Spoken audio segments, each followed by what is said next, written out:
ప్రపంచ వాణిజ్య రంగంలో ఇటీవల కాలంలో భారత్ తీసుకున్న ఒక కీలక నిర్ణయం అంతర్జాతీయంగా పెద్ద చర్చకే దారితీసింది. రష్యా నుంచి చమురు కొనుగోలు చేస్తోందన్న కారణాన్ని చూపుతూ అమెరికా భారత్పై 50% వరకు భారీ టారిఫ్ను విధించిన విషయం తెలిసిందే.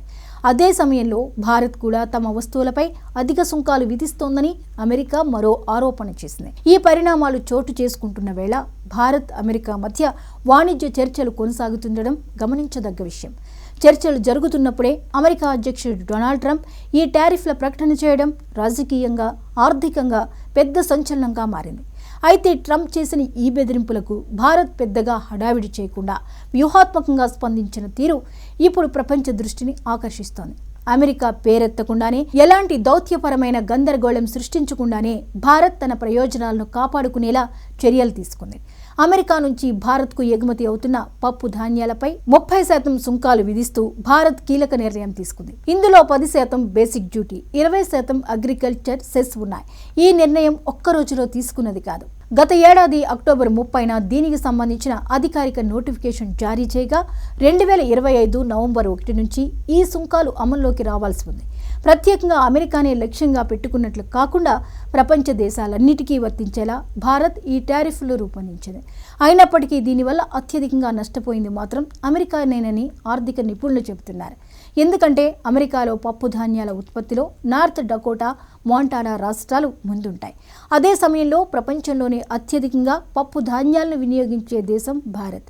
ఈ నేపథ్యంలో భారత మార్కెట్ను కోల్పోవడం అమెరికా రైతులకు పెద్ద దెబ్బగా మారింది. భారత్ విధించిన 30% సుంకాలతో ఒక్కసారిగా అమెరికా పప్పు ధాన్యాల ఎగుమతులు ఒత్తిడికి లోనయ్యాయని సమాచారం. ఈ విషయం అమెరికా రాజకీయ వర్గాల్లో కూడా కలకలం రేపింది. భారత్ విధించిన ఈ టారిఫ్లను తొలగించేలా ఒత్తిడి తెచ్చేందుకు 2 అమెరికన్ సెనేటర్లు 2026 జనవరిలో డొనాల్డ్ ట్రంప్కు లేఖ రాశారు.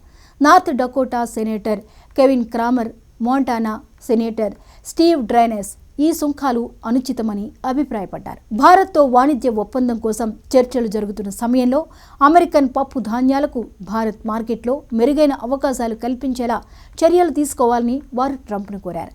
ఇక్కడ మరో ఆసక్తికర అంశం, ట్రంప్ మొదటిసారి అమెరికా అధ్యక్షుడిగా ఉన్నప్పుడు పప్పు ధాన్యాలపై తక్కువ పన్నులు విధించాలని భారత ప్రధాని కోరారు.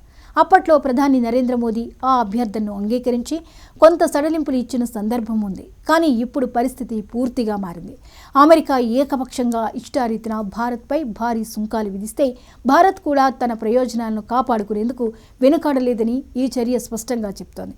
బహిరంగంగా విమర్శలు చేయకుండా నిశ్శబ్దంగా పన్నులను 30% వరకు పెంచడం భారత్ దౌత్య నైపుణ్యానికి నిదర్శనంగా మారింది. ఈ వ్యవహారంలో మరో విచిత్రమైన అంశం కూడా ఉంది. అమెరికా చట్టసభ సభ్యులు భారత్ విధించిన సుంకాలు అన్యాయమని విమర్శిస్తున్నారు. కానీ భారత్ తన రైతుల ప్రయోజనాలను, దేశ ఆర్థిక ప్రయోజనాలను చట్టబద్ధంగా కాపాడుకుంటుంటే అదే సమయంలో అమెరికా మాత్రం మొసలి కన్నీరు కారుస్తోందని నిపుణులు వ్యాఖ్యానిస్తున్నారు. ఒకవైపు భారత్పై అధిక టారిఫ్లు విధిస్తూ మరోవైపు భారత్ ప్రతిస్పందిస్తే దాన్ని అన్యాయం అనడం ద్వంద్వ ప్రమాణాలకు నిదర్శనమని వారంటున్నారు. మొత్తానికి ఈ చర్యల ద్వారా భారత్ ఒక విషయం చాలా స్పష్టంగా ప్రపంచానికి తెలియజేసింది. రైతుల ప్రయోజనాల విషయంలో, దేశ ఆర్థిక స్వావలంబన విషయంలో చర్చలకు తావు లేదని, అవసరమైతే ఎంత పెద్ద దేశానికైనా సమాధానం ఇవ్వగల సామర్థ్యం భారత్కు ఉందని ఈ నిర్ణయం చాటుతోంది. నిశ్శబ్దంగా తీసుకున్న ఈ టారిఫ్ల నిర్ణయం అంతర్జాతీయ వాణిజ్య రంగంలో భారత్ స్థానం ఎంత బలంగా మారిందో మరోసారి రుజువు చేసింది.